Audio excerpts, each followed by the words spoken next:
Yeah, I think they're like ranting. anytime that we're like, this could be a toss-up, you could cut that. Right. Because like it's okay. Like anything's gonna be a toss-up.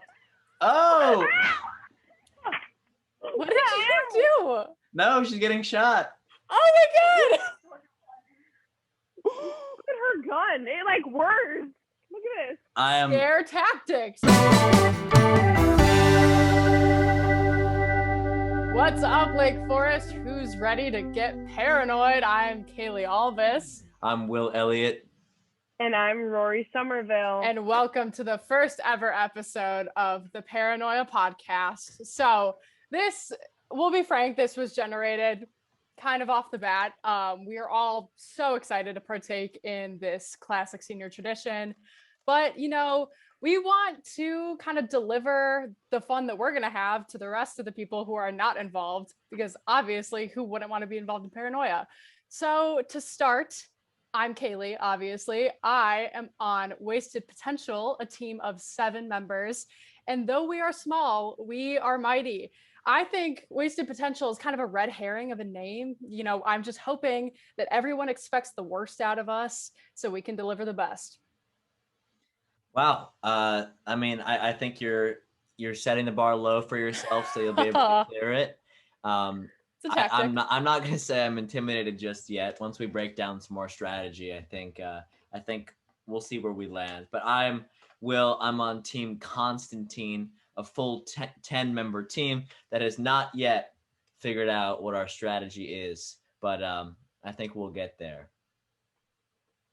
So I am on the team called Trigger Fingers, which, read into that name as much as you want.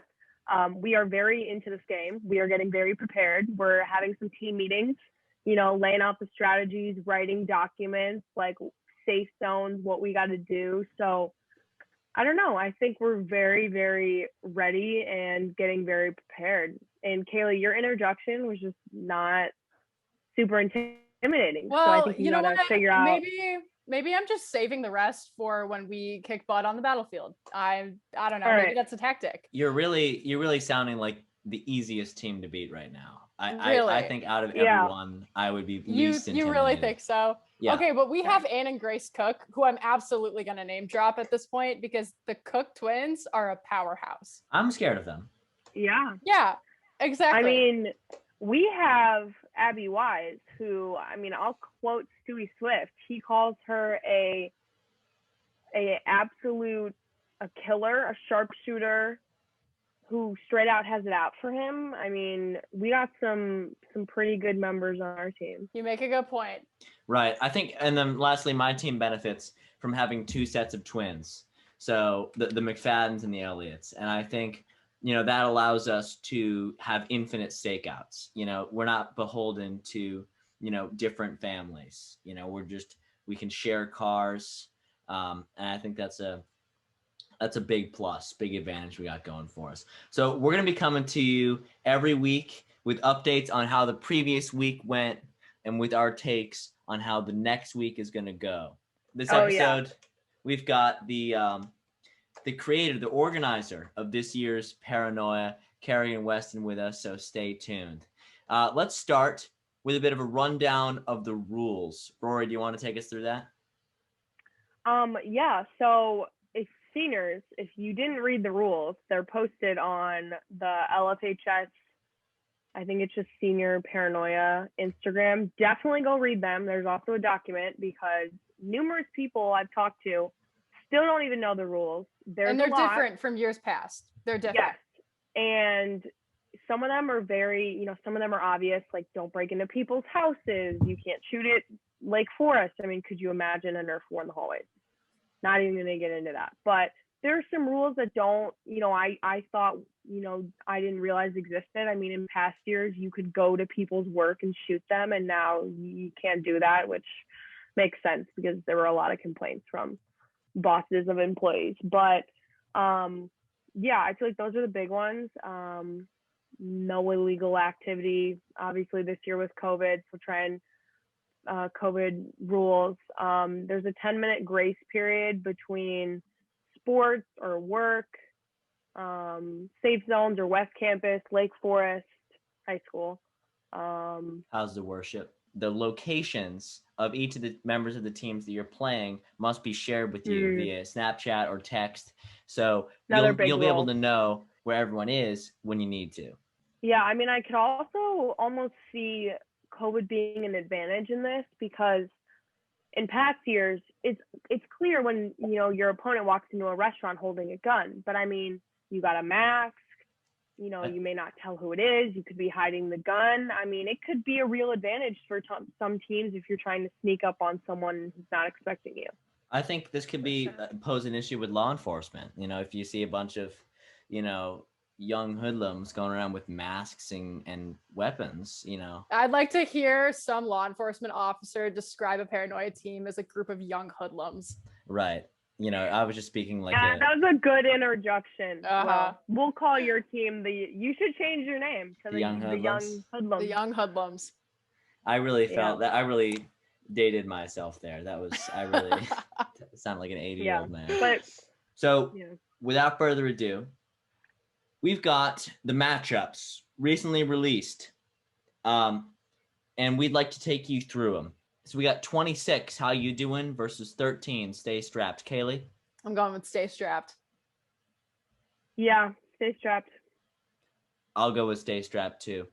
Next, we got 14 girl bosses versus 19 ratchets. Kailey? I'm picking girl bosses. Rory? I'm going ratchets. I'm going girl bosses.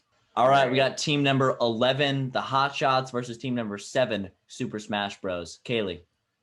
Controversial pick. I'm going to go Super Smash Bros. Wow. I'm going to go the Hot Shots. I'm going Hot Shots. All right, we got 17, Wasted Potential, and 20, We're Nerfect. Kailey? I think we know exactly what I'm going to pick. Wasted Potential all the way, baby. Rory? I'm going to go... Say it. No, say it. I'm not intimidated. It's okay. I'm going to go We're Nerfect, but I hope you prove me wrong, Kailey. Oh, we will. Don't worry. I do hope you prove me wrong. This would be the upset of the century. But this was the easiest pick I could make. This is going to go to... I doubt it. We're Nerfect. I doubt it. All right. We got 5, Shooters Shoot, and 23, the Snipers. Well, I'm going to go Shooters Shoot. I'm going to go the Snipers. I'm going with the Snipers. I think they've got the edge. Yeah. No. We've got number 16, Goof, versus number 18, Team Jad. Kailey? I'm Goof all the way. Yeah, Goof. Goof, no question. They're the team to beat. All right, we've got Killer Bean, which is the one without Brad, and 21 is the one with Brad. I'm going 21 with Brad. I hate my wife. I hate my wife. Yeah. I hate my wife. It's great to hear you all say that. All right, we've got team number 15, Dark Side of the Moon, and team 27, the Crips. I'm Crips. I'm for Crips. Ditto. I don't want to pledge any gang allegiance here, but I am for the Crips. We've got team number 10, the Regulators, versus number 9, Piggly Wiggly. Kailey? I'm thinking the Regulators. Yeah, the Regulators. My picks for the Regulators as well. Piggly Wiggly, you got something to prove. So we've got team 3, Papa Smurf PS, versus team 25, the Women's Inquisition. Kailey? I'm going Papa Smurf PS. Yeah, in honor of our other editor-in-chief, I'm going Papa Smurf PS. I'll go Papa Smurf PS. They've got just the right amount of crazy. Good way to put it. Yeah. We've got team number 22, the Cult, versus team number 2, Trigger Fingers, which is Rory's team. Kailey? Rory, I'm sorry to say, I'm going with the Cult. Are you serious? Sorry about it. Well, obviously I'm going with myself, and when we win, I expect an apology. You'll receive it if it's reserved. If it's Kailey, unlike your team, you'll receive it. Unlike your team, Rory's team has earned my pick. I think they're going to win. Thank you, Will. Well, we've got Thank something to prove then, Will. Okay. Sure. Moving on. We've got team number 1, Kerrigan Weston's team, Trace Betches, versus team number 6, my team, Constantine. Will, you don't have a plan. It's Tris Betches all the way. I mean, I think girl power trumps no plan. So, yeah, not Will's team. To be quite honest right now, with my team without a plan and where my headspace is right now and how I know that they're preparing, I'm giving myself a challenge. I'm So picking you don't Trace think you're gonna- Betches. Wow. Wow. I'm making myself an underdog. I think right now at this very moment, Trace Betches will eliminate my entire team. Your entire team. Wow. That's a pretty bold teammates statement. are gonna Will. hear this. Yeah. Will's teammates are gonna hear this podcast and just kick him off the team. Right. They're like, "You have no faith in us." I'm giving us something to prove so that when we win, this is an Oral Roberts. This is a Florida Gulf Coast style underdog March Madness story. Okay, we'll hold you to that. We'll quote you on that one. For sure. Okay. All right, we've got number 12, Team Zaza versus Team 24, Nips or Nothing. My pick is Zaza. I'd stir strength in numbers. I'm going with Zaza. This is definitely the toughest match, but I'm gonna go Zaza. All right, we've got Team 8, Bandit Needs Chips versus Team 4, Sniper No Sniping. Kailey. I'm gonna go Sniper No Sniping. Oh, this one's a tough one for me, but I think I'm gonna go Bandit Needs Chips. I'm going to go Sniper No Sniping. I made this pick in my analysis, but I think along with my pick, the strategy and the organization will do it for him. All right, we've got Kerrigan, the organizer of the 2021 Senior Paranoia game. How are you? I'm doing great. How are you guys? We're great. We're Good. ready. We're prepped. You Oh, know, I'm these so guys prepped. are really trying to play some mind tricks on me, but I think No, it's gonna Kailey be and I ammo. agree. Anyone, Kaylee. Yeah. No, her team Yeah. is just so bad. It's not. Will it's doesn't have a plan. Will has no plan. That's Yeah. right. Well, and you're actually, going let's down. let's start off with that. Kerrigan, Yeah. you know, Will did make some comments about how this, you know, his team, he thinks he's got it because, you know, he's got like a lot of what was the word that you used? You know, like he's got like the tactical advantage with Constantine, but I would almost argue that your spirit on Tris Betches is going to carry. Yeah. We play to win. We do not lose. None of us are getting out. I promise you Kerrigan, that. I'm not looking for specifics here, but what level of preparation has gone in between your whole team? Between my whole team or in planning altogether? In planning together. Okay, between my team, that is information that I cannot disclose to you since you are the enemy first round. But let's just say that we've taken the extremes to make sure that we will win round 1. So Okay. All right. Wow. Pretty confident. I'm excited for it. I just got chills. Yeah. All right. So, Kerrigan, how did you kind of, you know, a lot of people signed up from the Google form. How did you kind of break up and decide who is playing who?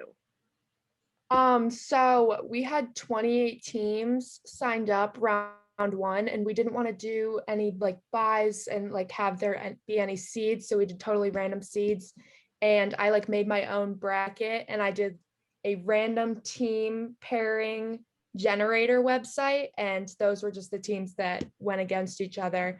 People could have teams of 7 to 11 players, so it's really just how you want to go about it. So some teams of 7 might be against a team like of 10, but it was like everyone's decision for how many people they wanted on their team. So it's really all just going to be about strategy in the end.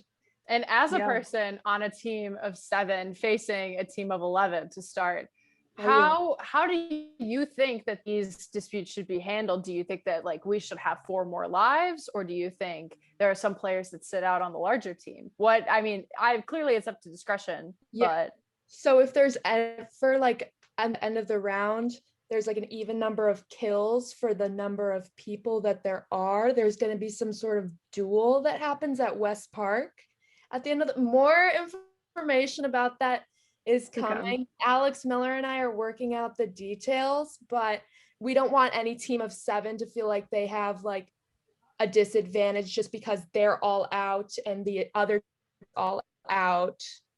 So it wouldn't like give them as many points, if that makes sense. I don't know. Totally. Yeah. I would definitely say that in past years, I don't think having 7 versus 10 is going to be that big of a deal, because in past years, it's really rare that you get more than like 4 to like 5 would be a lot of kills. I feel like most teams have 1 to 3. So I know the numbers thing has been kind of, people have been worrying about it, but I don't think it's going to be that big of an issue.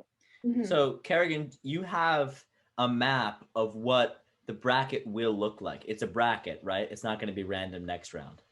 Yeah, it's a bracket. Okay, awesome. I also think it's good that, you did do it random, because you don't want to look like there's favor or whatnot. But I do think a lot of the matchups turned out pretty equal. I mean, there were a lot of them we were going over and we're like, wow, like this could really go either way. Yeah. But except for mine with Kerrigan, it's pretty, in my direction, pretty solid. Oh, yeah. Okay. Let's hear the plan, Will. Let's hear it. We're still waiting. It's been an hour and we're still not here. We're waiting. It's under wraps. But it's okay. And then, so now it's a secret plan. Well, okay. Let's not a secret non-existent plan. Yeah, you don't have to do that much. Rumor has it that I'm the first target. Am I your biggest threat, or just because I'm like commander-in-chief, or what is this? I'm commander-in-chief. Right, Kerrigan. Oh. I think rumor's an unfair beast. I think that I don't think your intel's very good. I think if your spy machine is feeding you that kind of information, then this is going to be an easy round. My team's going to mop up. A dirty game, Will Elliott. I'm looking forward to this. All right. Yeah, I mean, you're just going to have to see by Thursday night of next week what goes. Kerrigan, do you have any final words as the overlord of 2021 Paranoia? What's your statement to the people? Well, I was just really surprised by the amount of people that we have signed up. I have like over 250 people on this email list, and that just like made me so happy. And I've had people like DMing me and coming up to me saying that like this is a hard pill to swallow, that we like really just don't have like a normal senior year, and like school is trying to give us like all these little things to make it feel normal, but I feel like this is like the closest thing that people are getting to normal. So I'm really like excited to be planning it, and I'm really excited that people are excited about it, and that we have so many teams that are hyped up and motivated and ready to win. And I just think it's going to be such a successful and fun time. Fun 5 weeks we have ahead of us, you guys. Kerrigan, thank you so much for putting this together, for joining us here. You're going down this week. Okay. We'll see. Thank you, Kerrigan. Thank you, guys. Bye. All right, guys. So that just about wraps up the first episode of the Paranoia Podcast. However, I would like to mention one thing. I did challenge, I challenged Pierce Doherty if we're going to put out like examples here, but we want to make this an open forum. If you feel you have something to say, if you want to come on here and kind of jab at the other team, talk your team up, you think we spoke about you unfairly in any way, come on here, prove us wrong. Let us know, find a way to contact us. You could contact the Forest Scout. You can find us on Instagram, Snapchat, school emails. We're excited to hear what you have to say. Yeah. I have nothing else. And with that, perfectly said, Kailey. We Yeah. will see you next week with better analysis, with stories, with videos of kills. We will be back with a full recap of week 1, the most electric week of senior paranoia. Get ready.